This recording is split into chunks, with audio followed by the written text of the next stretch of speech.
Oggi vi faccio vedere come si fa il fiocchettino.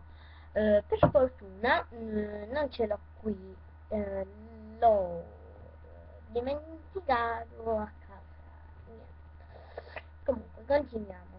Per fare il fiocchettino ci servirà l'uncinetto fino, beh, come va bene anche quello di plastica, però lo svantaggio di quello di plastica è corto, ci serve quello lungo, quindi prendiamo questo qua, gli elastici e basta. Prendiamo un elastico, sì, aspettate, direi di incominciare.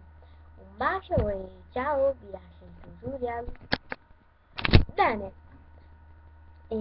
prendiamo un elastico,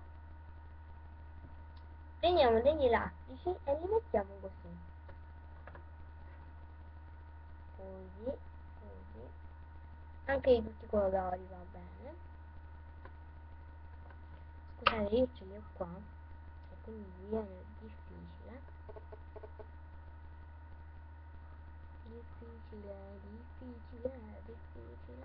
Ne dovremmo mettere moltissimi, perché se ne mettiamo pochi poi il fiocco non può venire.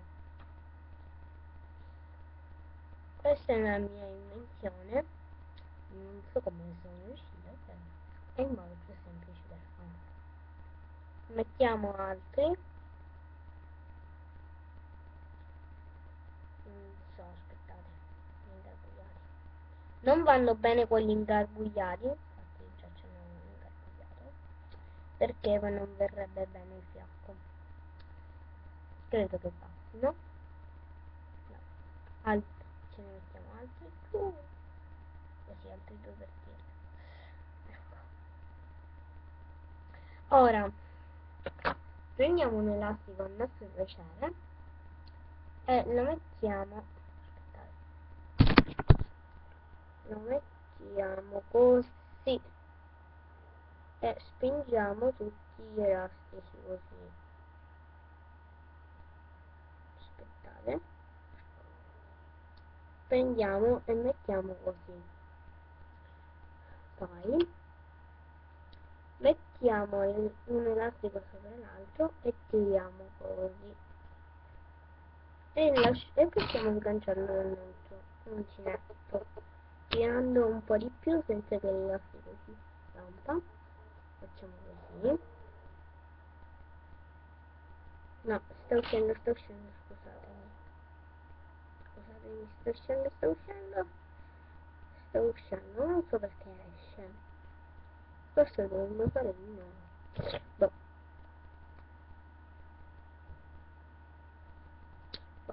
Non esce.